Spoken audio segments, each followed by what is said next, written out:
aka kanya rero mwami mpagaze mu kwizera ndasenze ngo ubane natwe utugirire neza tukugireho umugisha ndetse n'abakurikiye iki kiganiro nabo bagire neza bakugiraho umugisha mwahorokera kubana natwe kandi ndasenze ndizeye ni mu izina ryawe Yesu amen. Haleluya. Imana ishimwe. Usenze wizeye mu izina rya Yesu Kristo. Urakoze cyane. Hanyuma tugiye kukwakira, ntabwo uyu munsi turi butinde, turakora ikiganiro gito kuko ikiganiro kinini ntago abantu bakireba ngo bakirangiza, kandi icyo tugambire no kwamamaza ubutumwa bwiza bwa Kristo. Nanjye gitari cyo nshaka kuko yego abantu hari abajya bakumva ko birambiranye, nakirukira mu yindi mirimo akaza kumva ubutumwa tutarangiye. Iki kigufi nicyo cyiza. Ndaza kugaruka kuri mbere yo kutangira, nari nkibagiwe hano ntuye havutse ibibazo mpamya ko ari ubuhanuzi bwawe bwasohoye. Abamotari ko bari gukora impanuka cyane. Eric, ko twavuganye ko nuzajya ubona ibintu nka biriya bikomeye nyuma yo kubihanura uzajya unanasenga. Warasenze Imana ikubwira ko ibintu bivuyeho. Uzi ko aba batatu bose duturanye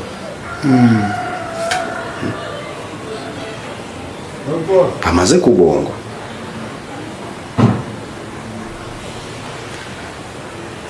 Nkunda kubivuga cyane nkababwira ngo none se ko nababwiye ngo baje dusenge ibyo ngo baraje. Umumotari wose nabonye umumotari umwe, nawe uzamotari babi Kigali nabonye umwe niwe waje, niwe twagiranye ibihe byo gusenga Imana imugira neza. Yego. Ariko nawe Imana yaranamurokoye kuko yagombaga guhura n'impanuka hagati ya saa 8 na saa 9.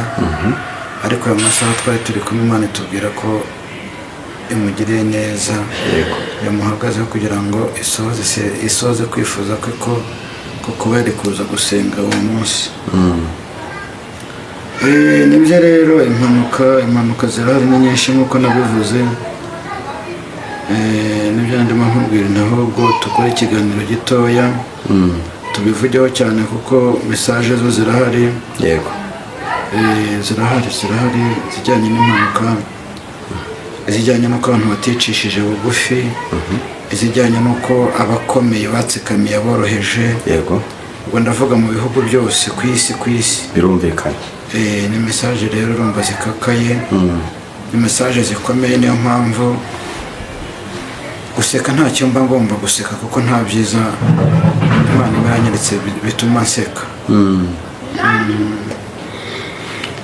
Ariko ndakwinginze, ndabigusabye, usengera abamotari cyane. Bo yenda birangayeho ntibanabyumva, ariko bahagararire. Yenda n'uwo umwe wabonetse nawe abahagararire.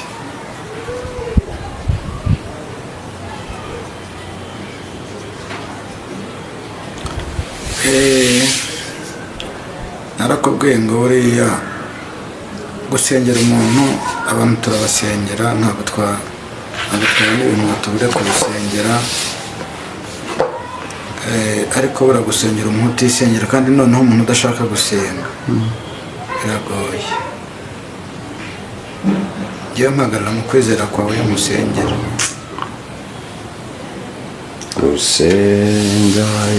Ntabwo rero nibaza ukuntu nzasengera umuntu udashaka gusenga. Umuntu ushobora guhagarara akavuga ati bariya basenga barasaze, ubwo se umuntu uzamusengera isengesho rigere? Ntabwo byoroshye pe. Ntabwo byoroshye. Ubu ushaka gusenga, hari umuntu udashaka gusenga ariko akanatinya Imana, akayitinya. Buriya ushobora kuba uri mu ntege nkeya ariko ugatinya Imana, ukanavuga uti yewe data uti Imana undengere. Icyo gihe bitandukanye na wundi udashaka no kuba. Ubu rero igihe cyo guta igihe cyararangiye. Twasengeye abantu kenshi, dusengera. Ntabwo rero ubundi ndimo ndasengera umuntu ushaka gusenga, umuntu ushaka gukizwa, umuntu ushaka kwakira Yesu nk'umwami n'umukiza we. Uwo niwe muntu ndiho nsengera nanjye. birumvikana. Uwo niwe muntu ndiho nsengera. turakwakiriye rero. Yego murakoze cyane, murakoze kunyakira, abadukurikira namwe murakoze. Ntabwo ntinda rero muri message mfite, niyo mpamvu nabwiye ngo mujye mwihangana murangize ibiganiro kugira ngo mwumve message icyo zivuga. Reka rero tubanze turebe ijambo ry'Imana riboneka muri Daniyeli ibice 4 umurongo wa 22. Dusomere mu izina rya Yesu. Daniyeli ibice 4 umurongo wa 22. Turavuga ngo uzirukanwa mu bantu. Yego. Ubane n'inyamaswa zo mu ishyamba. Yego. Uzarisha nk'inka. Uzarisha nk'inka. Uzatondwaho n'ikime. Uzatondwaho n'ikime. Kiva mu ijuru uzamare ibihe 7. Kiva mu ijuru icyo kime kizagutondaho umare ibihe 7. Umeze utyo. Kugeza aho uzamenyera ko isumba byose ariyo itegeka ubwami bw'abantu. Kugeza aho uzamenyera ko isumba byose ari itegeka ubwami bw'abantu. Ikabugabira uwishaka. Imana ishimwe cyane. Amen. Tutagiye kure rero ndumva iryo jambo niryo ngiye guheraho ntanga message, mbaha message zanyu. Ntabwo njya kure rero sinatinda. Amazina yo ni ayandi murayazi, ni Mugabe Eric.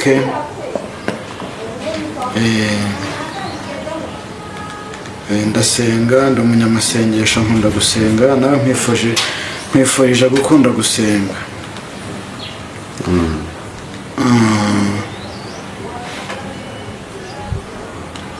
Message ya mbere rero untega amatwi nkurikire. Message ya mbere Imana yambwiye ngo mbabwire abantu babona ko bagaragara ko mukomeye, muzwi mukomeye, mbese namwe mugenda mukumva ko mukomeye koko, mukumva ko mwahutaza uwo muhuye wese. Ndavuga n'isi yose, ni ku isi hose. Umunyabwenge yumve, ukomeye yumve ibimutegereje. Ngira ngo umurongo dusomye murawumvishije, Daniyeli ibice 4 umurongo wa 22. Nawe musubiremo muwusome. Imana rero yambwiye ngo mbabwire ko nta mahoro y'umunyabyaha, nta mahoro y'uwumva ko akomeye agomba gutsikamira uri hasi ye. Message Imana yayimpaye ngo nyibwire abantu bose, isi yose. Ntabwo ari igihugu, ntabwo ari Afurika, ni isi yose. Imana yambwiye ngo mbabwire ngo iteje isi, mwumve ngo iteje isi, ibihugu byose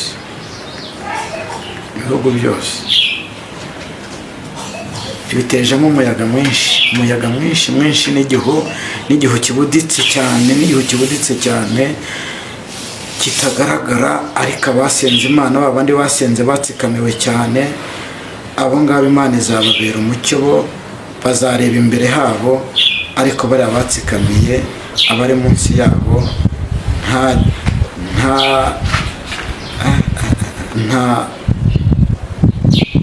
nta kubumbura amaso ngo barebe. Hari inzira ebyiri ndiho mbona Imana yanyeretse. Hari inzira y'aboroheje bicisha bugufi, bakembemera bagakandagirwa n'abakomeye. Abo ngabo inzira yabo irahari, niyo umucyo ugiye kuza kugira gute kubamurikira. Ariko abo bagaragara ko bakomeye, bumva ko abari hasi yabo ntacyo bavuze, bakomeza gutsikamira. Imana yambwiye ngo mbabwire ngo muri iyi si yacu Imana igiye gutezamo icyo kintu igiye kugitezamo kandi ije guhana. Nkunda kubwira abantu ngo Imana ije kuvangura, Imana ije guhemba no guhana. Ntabwo rero byoroshye kandi umva mbabwira, hari ibintu mbabwira mukambwira ngo dusenye ngo Imana ibikureho. Icyo ntabwo kigomba kuvaho, icyo ntabwo kigomba kuvaho. Mubyumve, n'uwandika ambwira ngo nitubisengere, ngo umuhanuzi ngo nubahirizwe ikintu ngo akagisengera kigakurwaho. Hari ibitavaho, mumbabarire cyane, ntabwo izo komantere nzishaka. Hari ibintu bitavaho, hari ibidashobora kuvaho, hari ibintu byababaje Imana, hari ibintu byarenze ukwemera. Hari ibintu byarenze ukwemera. Urarya neza, urambara neza, uraba mu nzu ushaka, uragenda mu bihugu ushaka, urava i Burayi ukaza mu Rwanda, ugasubirayo uko ushaka. Hari n'utabasha kuva mu cyaro ngo agere no ku isoko, uwo nguwo waramutsikamiye. Ariko Imana irambwiye ngo ije guhemba no guhana. Ntabwo nkubwiye ngo reka ibyo wari urimo, nushaka ubireke cyangwa ubyihorere. Akaga karakugwiriye kandi ntabwo ari ibisengerwa, nta nubwo ari ibigira gute. Tubabwira kenshi ngo nimwihane, mwanga kwihana, mupfukame musabe Imana imbabazi. Mwaranze, mwabaye ibigande. Ntabwo rero Imana ibyo ari ibyo ishaka. Imana yambwiye ngo mbabwire ngo mwabaye ibigande, mwanze kumva. Mesaje zaratambutse, abakozi b'Imana barababwiye mwanze kumva, baciye amarenga barababwira mwanga kumva.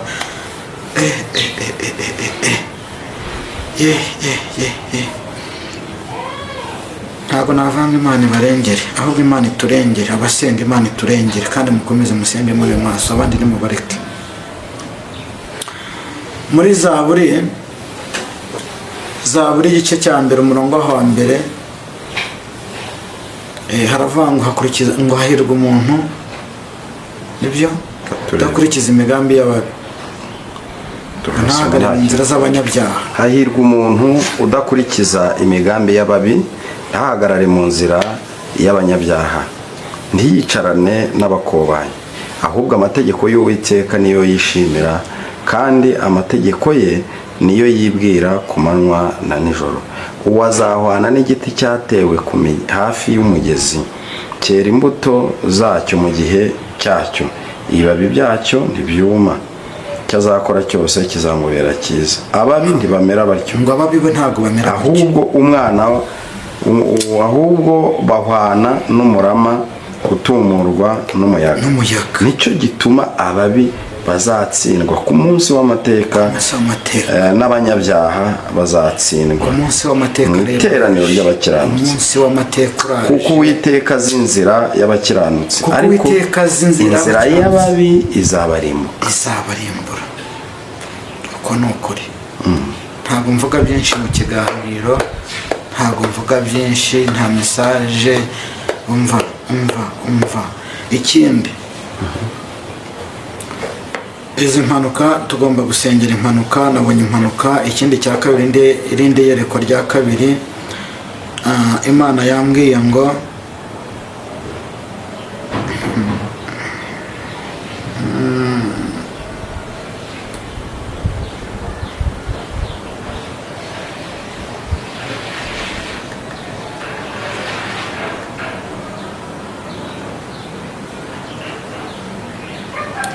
Imana yambwiye ngo mbwire bantu mukomeye mugaragara ko mukomeye mu isi. Imana yambwiye ngo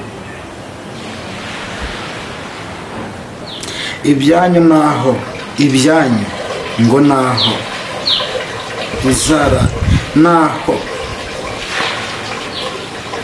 bizarangira mu isi,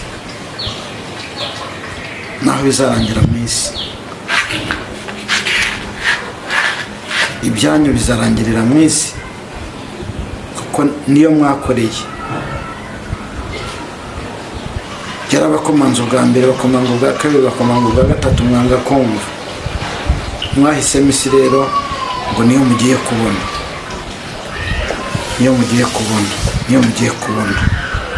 iyo niyo mugiye kubona, iyo niyo mugiye kubona.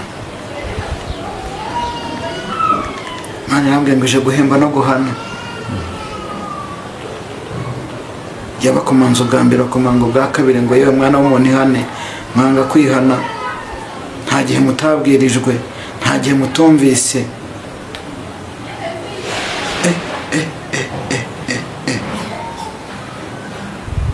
Niko Pascal, ubuzi ko abantu barimo kurema ibyaha. Hari ibyaha bishyashya abantu barimo kurema, bishya abantu barimo barema. Mwihangane, ntabwo nshaka ko dukora ikiganiro kirenze iminota 25. Mana yambwira ngo mbwira abantu barimo bararema ibyaha bishya. Ntabwo nari nzi ko isi yacu, cyane cyane muri iki gihugu cyacu, ntabwo nari nzi ko sekuru umuntu ashobora gusambanya umwana we umwuzukuru. Ibyaha birimo birarema cyane. Ntabwo nari nzi ko umubyeyi ashobora gusambanya umwana we akamusambanya. Abantu barimo bararema ibyaha, barimo bararema ibyaha bikomeye. Niyo mpamvu Imana igiye guteza akaga mu isi, igiye guteza akaga mu isi. Ntabwo nari nzi ko umukecuru. Indi message rero nzanye nayo ni message ikomeye cyane. Nkuko natangiye mvuga ngo kuri message ya mbere, aho navugaga ko Imana ije gushyira hasi abishyira hejuru, aberekana ko bakomeye, aberekana ko bagiye gute ku isi, mu isi hose. Ntabwo ndi buvuge ibihugu, ni isi yose, abazungu, abirabura, isi yose. Ndiho ndabona ibisiga, hari ibisiga bigiye kuza. Ibisiga, urabona ya masazi yigeze kwaduka y'icyorezo, yaromaga abantu harya ngo bakarwara iki? Tsetse. Ayo ngayo. Ibyo bisiga rero nabyo bigiye kuza muri ubwo buryo. Kandi nkabona ni ibisiga bifite inzara ndende. Nkabibona kandi ku mitwe y'abo bantu. Ndabona bikwiriye isi yose. Ntabwo uvuga ngo birahera aha biragarukira, oya, ni isi yose.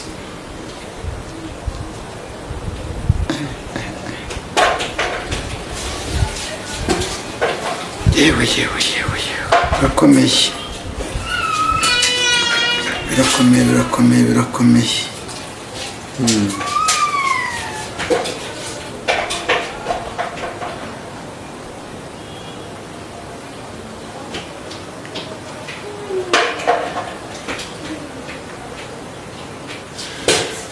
mureke dusenge.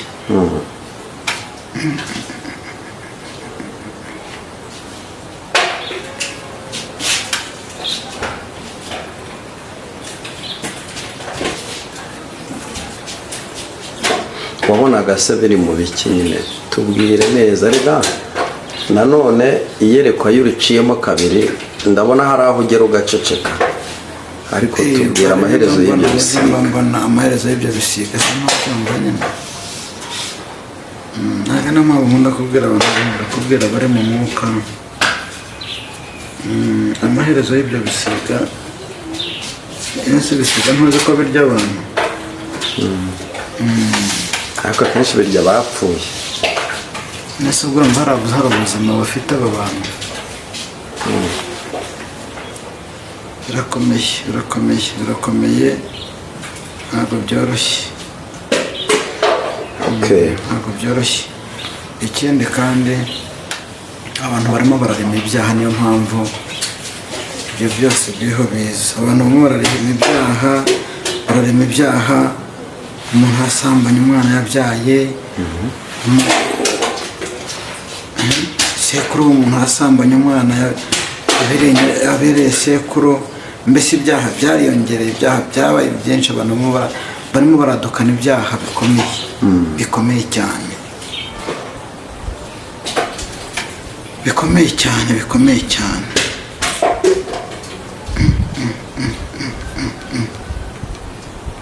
Abantu barimo baradukana ibyaha bibi bikomeye cyane. Niyo mpamvu Imana igiye guteza akaga isi yacu, isi yacu. Abantu bakora ibyaha ntibimenyekane, barabiremye barema ibyaha bundi bushya. Aho umugore agira ahaguruka akagenda akajya gusambana, akagaruka ku mugabo bakaryamana, akamwita shira, akamwita shusho, kandi yamuciye inyuma. Mbese ibyo byaha nuko bimeze. Barimo barema ibyaha bishya. Umukecuru ntatinya gusambana n'umwana abyaye w'umwuzukuru we. Imana arigiye guteza akaga isi, Imana igiye guteza akaga isi. Niyo mpamvu mbona ibyo bisiga byinshi bikwiriye ikirere cy'isi. Imana iturengere. N'igihu kibuditse cyane, kitagaragara, ariko abasenze Imana, babandi basenze batsikamiwe cyane, abo ngabo Imana izababera umucyo, bo bazareba imbere habo, ariko bariya batsikamiye, abari munsi yabo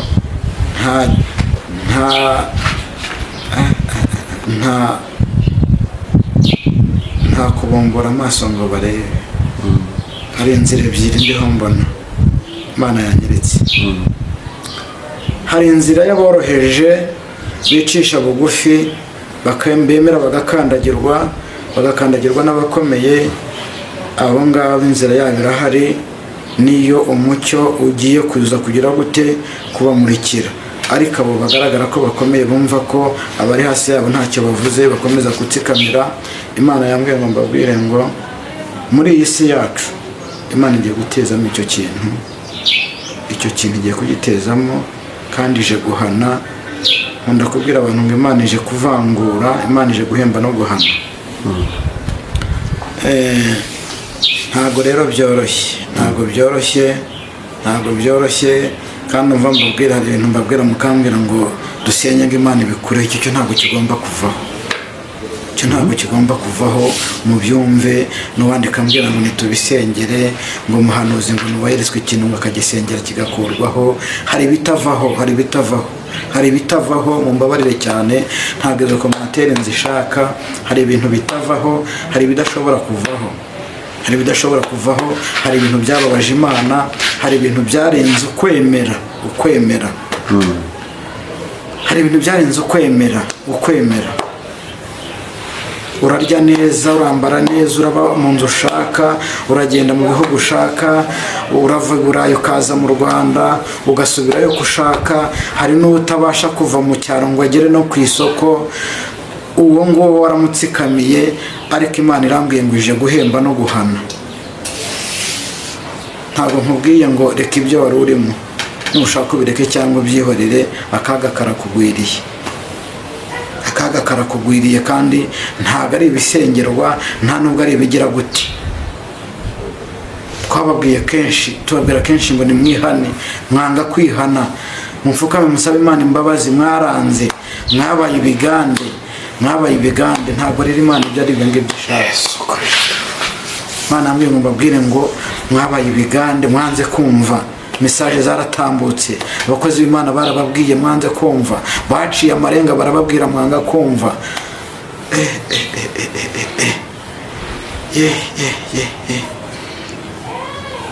Ntabwo navanga Imana ibarengere, ahubwo Imana iturengere. Abasenga Imana iturengere, kandi mukomeze musenge muri maso, abandi nimubareke. Muri Zaburi igice cya mbere umurongo wa mbere, haravuga ngo hahirwa umuntu, nibyo, udakurikiza imigambi y'ababi, ntahagarare mu nzira z'abanyabyaha. Hahirwa umuntu udakurikiza imigambi y'ababi, ntahagarare mu nzira y'abanyabyaha, ntiyicarane n'abakobanyi, ahubwo amategeko y'Uwiteka niyo yishimira, kandi amategeko ye niyo yibwira ku manywa na nijoro. Uwo azahwana n'igiti cyatewe hafi y'umugezi, cyera imbuto zacyo mu gihe cyacyo, ibibabi byacyo ntibyuma, icyo azakora cyose kizamubera cyiza. Ababi ntibamera batyo, ngo ababi bo ntabwo bamera batyo, ahubwo bahwana n'umurama utumurwa n'umuyaga. Nicyo gituma ababi bazatsindwa ku munsi w'amateka, n'abanyabyaha bazatsindwa mu iteraniro ry'abakiranutsi, kuko Uwiteka azi inzira y'abakiranutsi, ariko inzira y'ababi izabarimbura. uko ni ukuri. Ntabwo mvuga byinshi mu kiganiro, ntabwo mvuga byinshi, nta mesaje. umva ikindi, izi mpanuka tugomba gusengera impanuka. Nabonye impanuka. Ikindi cya kabiri, irindi yerekwa rya kabiri, Imana yambwiye ngo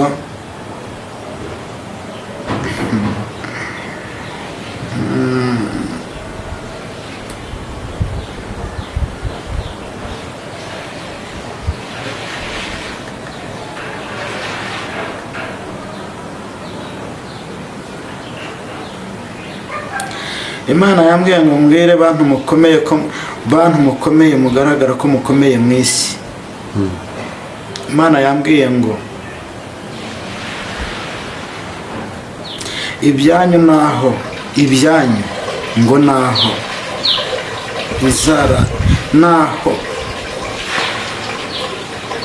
bizarangira mu isi, ibyanyu bizarangirira mu isi, kuko niyo mwakoreye. Yarabakomanze ubwa mbere, bakomanga ubwa kabiri, bakomanga ubwa gatatu, mwanga kumva. Mwahisemo isi rero ngo niyo mugiye kubona, iyo niyo mugiye kubona.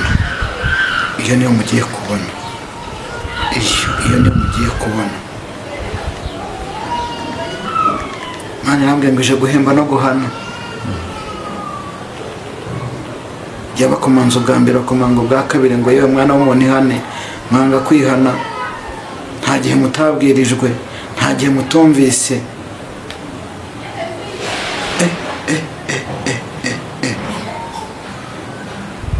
Niko Pascal, ubuzi ko abantu barimo kurema ibyaha. Hari ibyaha bishyashya abantu barimo kurema, abantu barimo barema. Mwihangane, ntabwo nshaka ko dukora ikiganiro kirenze iminota 25. Mana yambwira ngo mbwira abantu barimo bararema ibyaha bishya. Ntabwo nari nzi ko isi yacu, cyane cyane muri iki gihugu cyacu, ntabwo nari nzi ko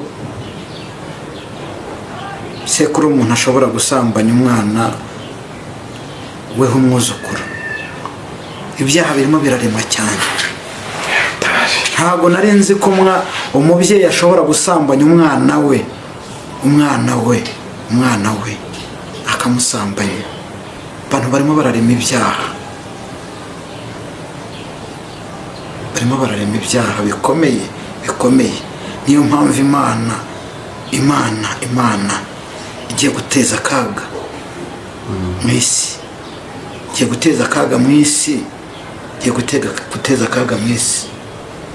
Ntabwo nari nzi ko umukecuru. Indi message rero nzanye nayo ni message ikomeye cyane. Nkuko natanya mvuga ngo kuri message ya mbere, aho navugaga ko Imana ije gushyira hasi abishyira hejuru, aberekana ko bakomeye, aberekana ko bagiye gute ku isi, mu isi hose. Ntabwo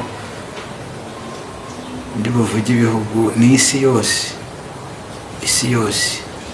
abazungu, abirabura, isi yose. ndiho ndabona ibisiga hari ibisiga bigiye kuza, ibisiga urabona ya masazi yigeze kwaduka y'icyorezo yaromaga abantu harya ngo bakarwara iki tsetse kandi yatsetse ayo ngayo. Ibyo bisiga rero nabyo bigiye kuza muri ubwo buryo, kandi nkabona ni ibisiga bifite inzara ndende, nkabibona kandi ku mitwe y'abo bantu. ndabona bikwiriye isi yose, ntabwo uvuga ngo birahera aha biragarukira, oya ni isi yose.